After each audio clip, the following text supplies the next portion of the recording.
Assalamualaikum warahmatullahi wabarakatuh. Pak, saya dengan Dimas Pak dari Masjid Al Azhar. Dengan Bapak siapa Pak? Bapak Aldo. Bapak Aldo. Silakan Pak, pertanyaannya Pak. Untuk sholat ya Pak, masalah sholat. Saya kan jujur kalau sedang sibuk, itu misal plottingan masih naik, baru naik maghrib. Nah itu posisi kita kerja di atas, belum ada yang backup misal. Nah kita kan mau sholat, kita nggak bisa karena jaga. Nah itu waktu isya itu bisa nggak kita menjamak itu? Oke. Ya.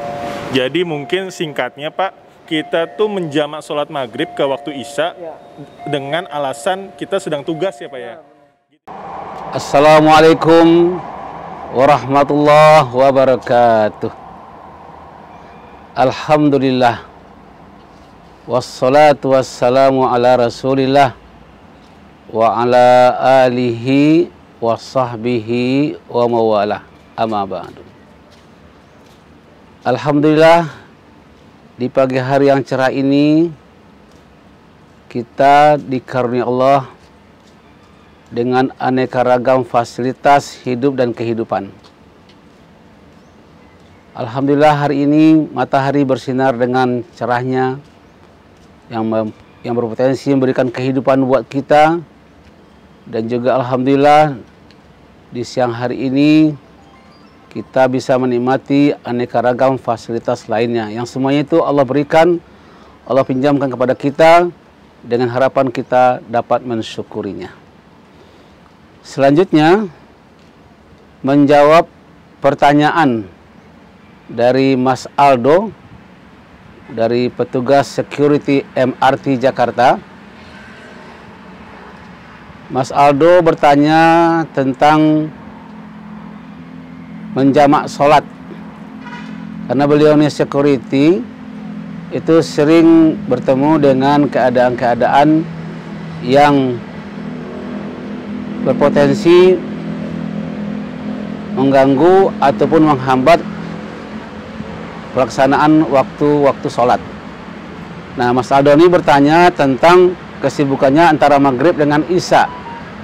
Lalu beliau menanyakan apakah bisa menjamak sholat maghrib ke sholat isya gitu, atau di waktu isya, atau sebaliknya sholat isya dijamak di waktu maghrib. Nah, sebagaimana kita ketahui dalam literatur Islam, dalam literatur fikih, bahwa pada dasarnya sholat itu bisa dijamak kecuali sholat subuh.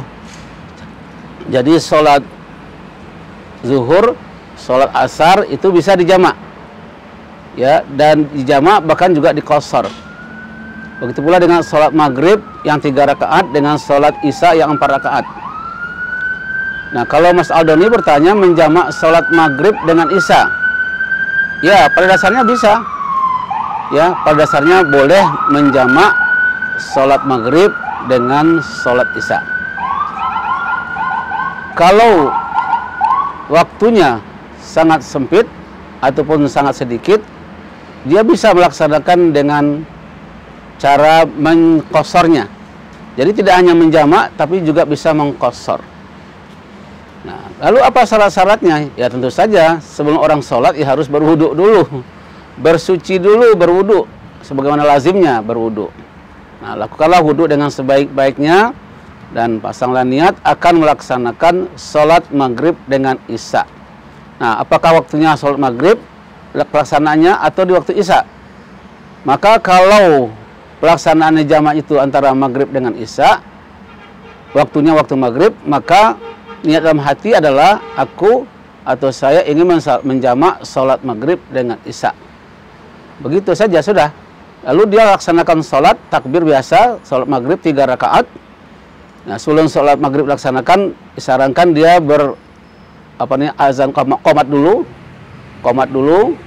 Nah, setelah qomat baru dia melaksanakan sholat maghrib 3 rakaat. Selesai sholat maghrib 3 rakaat, dia kembali berdiri untuk qomat, untuk melaksanakan sholat isya. Nah, dia sholat isya rencananya 2 rakaat atau 4 rakaat. Ya, sesuai dengan rencana semula. Kalau dia ini melaksanakan sholat maghribnya 3 rakaat dan isyanya 4 rakaat, ya sudah, laksanakan maghrib 3 rakaat, kemudian diselingi dengan qomat, lalu baru dia melaksanakan sholat isya 4 rakaat seperti biasa. Tapi kalau dia ingin melaksanakan sholat isyanya 2 rakaat juga boleh. Nah, seperti itu. Lalu apakah syaratnya orang yang sholat jamak itu tadi atau di qasar tadi itu syaratnya apa saja? Ya, kalau kita perhatikan dari banyak referensi, banyak keadaan yang membolehkan, yang berpotensi orang dapat melaksanakan sholat di jamak atau menjamak sholat.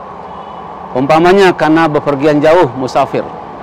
Seperti firman Allah dalam surat An-Nisa ayat 101. Allah berfirman, "A'udzubillahi minasyaitonirrajim. Wa idza darabtum fil ard falaisa 'alaikum junahun an taqsuru minas shalah." Apabila kamu berpergian di muka bumi, maka tidak ada dosa bagimu untuk mengqashar salatmu. Nah, di sini katanya malah mengqashar, an taqsuru itu artinya mengqashar. Nah, ini jangankan menjamak, mengqashar aja boleh. Jadi dalam arti kata boleh menjamak dan juga boleh mengqashar. Ah, seperti itu. Ya. Lalu yang kedua, mungkin karena hujan, boleh. Ya, boleh menjamak qashar, menjamak salat. Salat maghrib dengan salat isya atau salat zuhur dengan salat asar, boleh dijamak. Bahkan kalau kita baca lagi di beberapa referensi, itu pernah Rasulullah itu dalam keadaan tidak ada masalah, tidak hujan, tidak ada apa-apa, tapi beliau melaksanakan sholat secara jamak. Artinya di sini beliau membolehkan, mempersilakan jamaahnya untuk melaksanakan sholat secara jamak untuk memberikan keringanan, dalam arti kata jangan sampai ada kesan sholat ini memberatkan. Jadi karena mungkin waktu itu musim panas atau musim dingin, maka beliau mempersilahkan para sahabat untuk melaksanakan sholat jamak maghrib dengan isya ataupun zuhur dengan asar. Mudah-mudahan dengan jawaban ini Mas Aldo bisa memahaminya dengan baik, dan saya berharap mudah-mudahan ini menjadi sebuah kebiasaan yang baik. Kalau kita ragu, kalau kita tidak ngerti dengan suatu ibadah, lebih baik bertanya daripada kita berspekulasi atau diam saja. Terima kasih. Wassalamualaikum warahmatullahi wabarakatuh.